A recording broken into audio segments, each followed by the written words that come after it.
Hi, I'm Bill Mills, and we're going back into the painter's bag today to see what kind of tips and techniques we can teach you.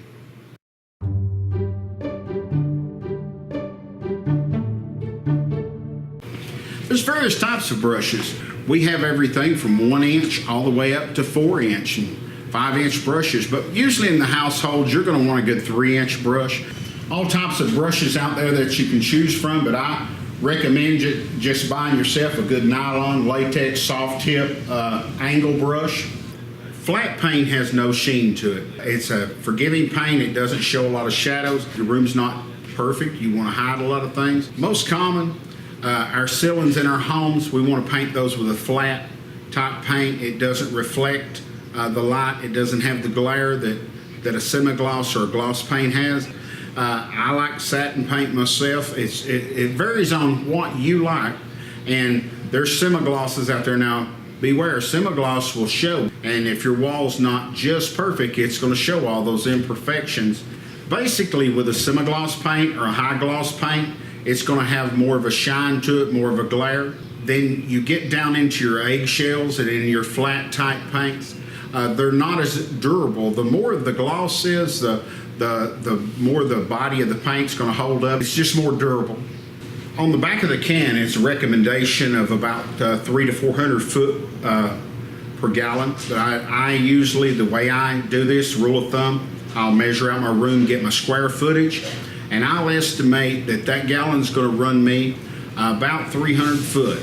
And that way I've bought enough paint, and especially if you have to have it color matched, you may not get it right every time, so be sure and always buy enough paint on that first run.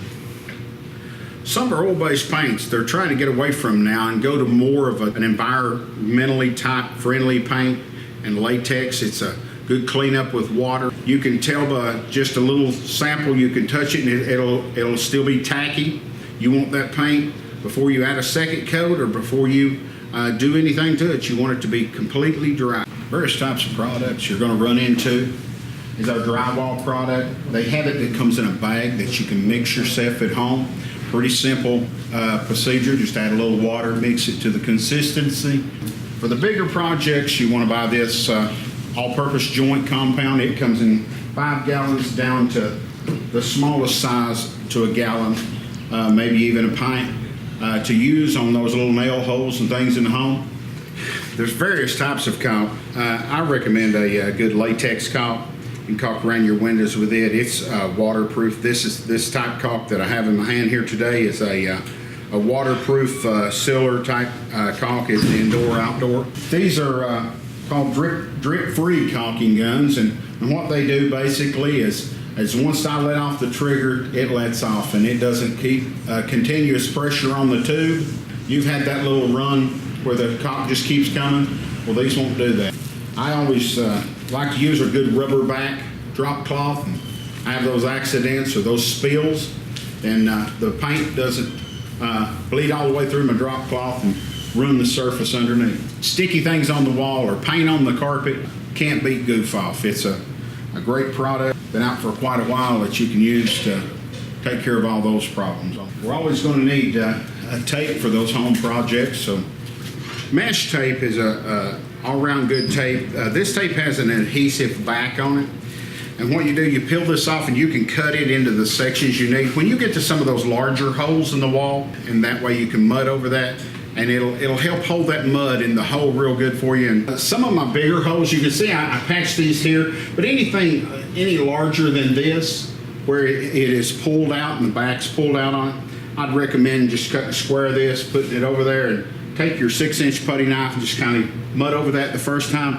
Go a little wider as you go.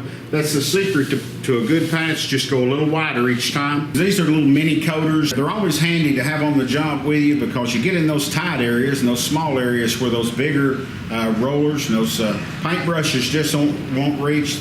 They come in different sizes from 4-inch to 6.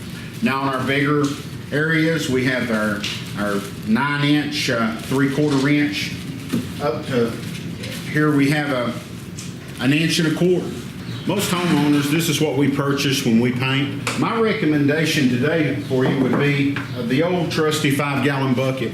You can get yourself a roller screen for just a couple of dollars. These buckets usually run a couple of dollars a piece. And a good 9-inch roller frame with a good cover.